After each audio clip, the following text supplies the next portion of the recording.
Hello, welcome to this new video series on Christianity practices. This is the AQA GCSE. I'm Mr. Wood, and today's lesson is all about worship. Our objectives today are to understand what worship means.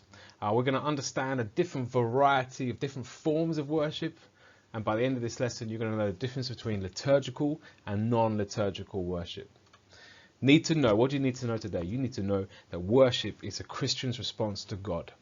It's how they show him his worth. And although it's often done in an organized way, everything that a Christian does could be and should be an act of worship. We need to have a look at these pictures and think to yourself, which of these are the most important? Which of these have the most worth? For you, is money very important? Has that got the most worth? Could it be stuff, things? You've got PlayStation 5 and controller there. Maybe that's what you're into. Is family important to you? Is it experiences, traveling the world? Could it be education, learning more and new, different and amazing things?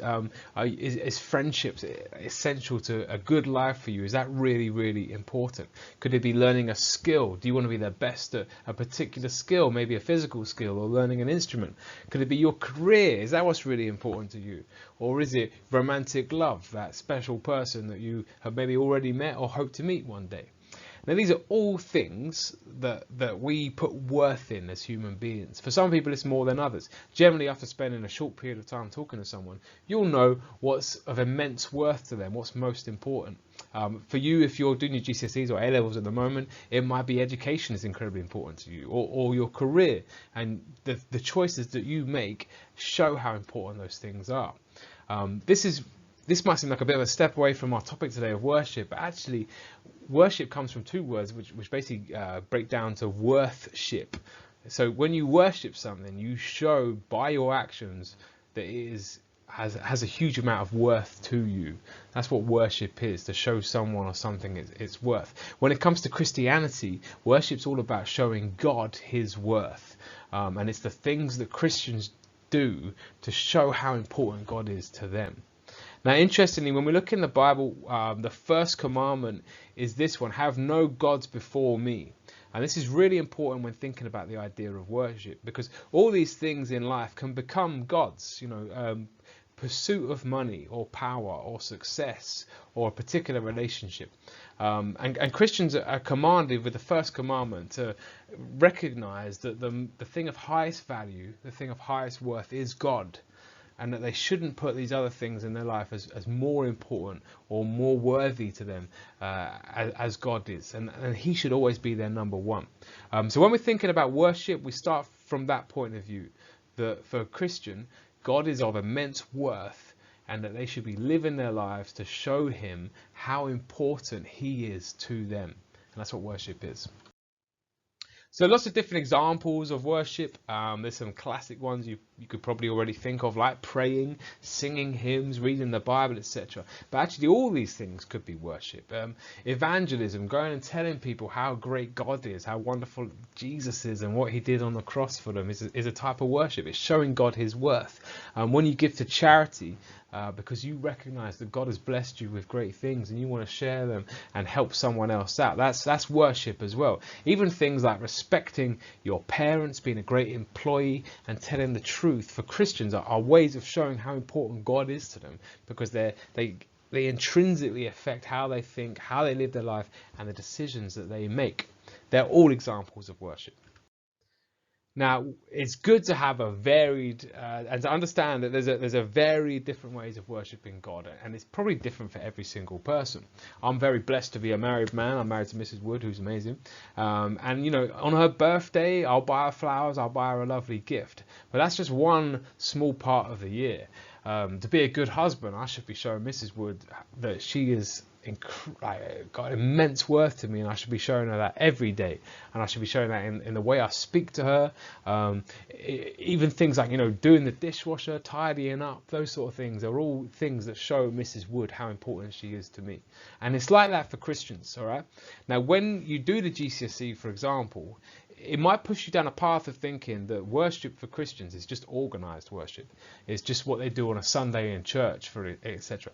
But that's not what worship is. For a Christian, worship should be everything that they do in life. It should be showing people and showing God how important God is to them. Just like me as a married man, it's not just on the anniversary or on birthdays and Christmas that I show Mrs. Wood how amazing she is. That's something I do in all my interactions with her and in my interactions with others as well. But when it comes to organised worship, we can divide it into two different groups generally: liturgical worship and non-liturgical worship. Liturgical worship, and I've got a little emblem there to help you think about this, remember this, it's by the book. It's set. It's a specific way of doing things that's done repeated over time.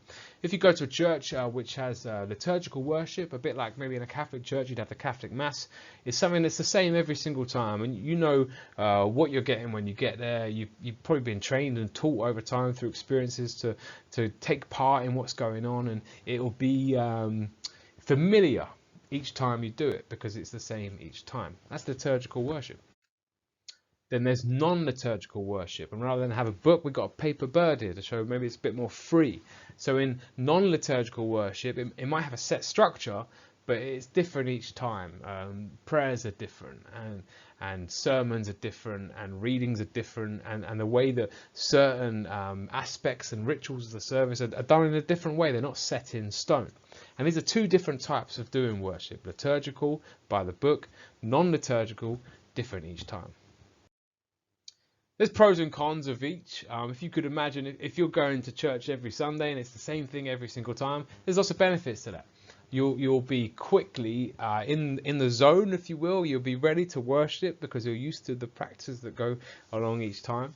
You could go to a different church anywhere in the country and you'll know that it's going to be the same as what you go to in your home church.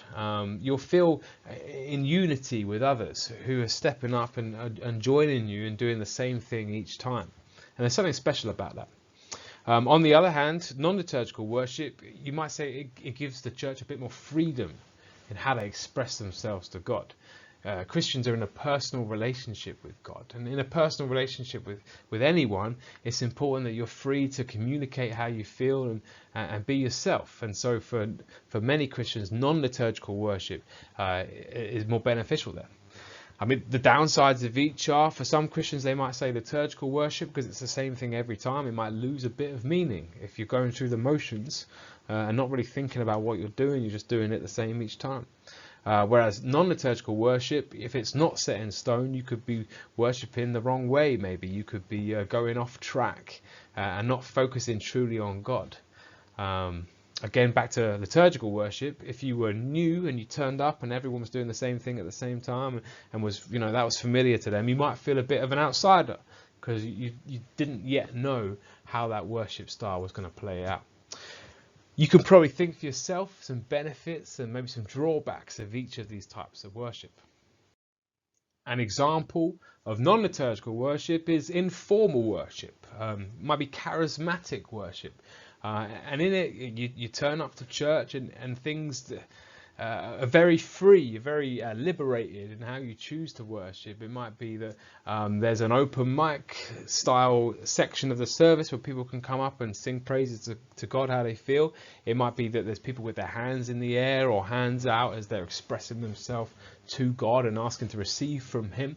It could be that people are praying or speaking in other languages, in tongues. Christians call that when they pray out, and it's like an unknown language, an unknown tongue that only God understands. And it's very free. And some Christians really enjoy that lack of structure and that lack of guidelines, if you will, and lack of constraint on how they're expressing themselves to God, whereas other Christians would be very uncomfortable with that and prefer the kind of routine and set way of doing things. Then there's private worship and personal worship, and I'm sure you can understand what that is. That's when a Christian worships God by themselves. It's personal worship, so it's not going to church to do that with others. It's by yourself at home often or out and about, just you and God. And all Christians would say that private worship is really, really important for every Christian. Jesus in the Bible would go off often by himself. He'd leave the disciples behind and he'd go off and spend time alone with God. And Jesus is, of course, the role model for Christians. So Christians as well should be taking time to speak to God personally. For some Christians, this is really important. I know there's a church down in Exeter, in Devon, and in this church they say that you shouldn't be praying publicly if you're not first praying privately. That actually you should be nurturing your own private, personal relationship with God before you think to go and do a public act of praise. And the reason for that, it's all about the authenticity. It's about this personal relationship that you're building with God that's authentic and real and important to you, that's going on in the background of your life normally. It's a key part of your life, in fact, so that when you bring that to the public arena of a church, it's an authentic thing that you're sharing. It's like a continuation of your conversation with God that you have in private. And we'll look at this in the next lesson, but Jesus does teach, when you pray, go into your room and close the door, and speak to your Father who is unseen. And Christians take that verse and that teaching from the Bible and they think this is clearly an important thing to do, to speak to God in private, as part of private and personal worship. So I'd like to pause the video here to check your understanding, have a go at these questions, and when you're ready, push play and we'll go through the answers. Okay, let's look at some of these answers. So what is worship? So worship is showing God his worth. It's an act of praise or devotion that a Christian does to show God how much he means to that Christian. Two examples of ways Christians might worship. Well, you saw the list, it was huge. It could be singing songs to God, it could be prayer, it could be reading the Bible, it could be obeying what God has asked them to do, it could be evangelism. And there's a load of things that could be worship for Christians. The difference between liturgical worship and non-liturgical worship. So liturgical worship is by the book. It's got a set way of doing it and it's the same every time. Non-liturgical worship is more free. It might have a set structure, but it's done differently each time. What are the benefits of each? Well, liturgical worship, you know what you're getting. You can concentrate on God. You can feel like you're in unity with other Christians who are doing it at the same time. And tradition as well, it's been passed down that way. And many people have done the same thing for centuries. The benefits of non-liturgical are you're free to express yourself how you feel. You're not constrained by rules and rituals, but you're able to talk to God in a way that you feel is the right way. Are there any possible issues with each? Well, you could say with liturgical worship, if you're not used to it, you might feel like an outsider. It might feel potentially boring or repetitive over time if it's always the same. And the issue with maybe non-liturgical is you might be doing it the wrong way. You might be there might be too much freedom, that you don't actually focus on God, but you focus on the worship in itself and not on who you should be worshipping. Why is private worship important to Christians? Well, it's important to Christians because it shows the authenticity of the relationship. It shows that God is important to that person because they're speaking to them on their own. Also, when it comes to private worship, it's often the case that that's when Christians really listen to God and read the Bible and hope to hear from him on a personal and private level. Number 7, the best worship a Christian could do would be to follow the 10 Commandments. So 2 points of view with this one. Some would say, yes, that is the best worship a Christian can do. If a Christian is following the 10 Commandments, it means that they are obeying God, which shows that God is very important to them.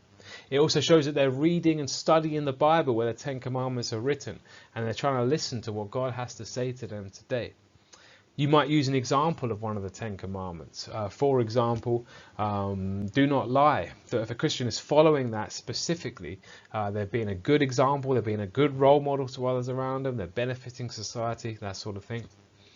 On the other hand, you could say, no, there's lots of other examples of things that are more important. You might say that prayer is the best worship a Christian could do because it means they're developing that personal relationship that they have with God. You might say that singing hymns is a better form of worship for a Christian because they're singing out and proclaiming with joy some of the key aspects of who God is and what he has done. And that extension there, why might a Christian say that everything they do is worship? Well, they might say that because God affects every single decision that they make. And in life, they're constantly choosing to do things which brings glory to God. And that might be in how they work, how they interact with others, the relationships they have, etc. All right, thanks so much for tuning in today. I hope that was helpful to you. So just recap on that need to know. You should know by the end of this lesson that worship is a Christian's response to God. It's how they show him his worth. And although it's often done in an organised way, in fact, everything a Christian does should be an act of worship. Catch you next time.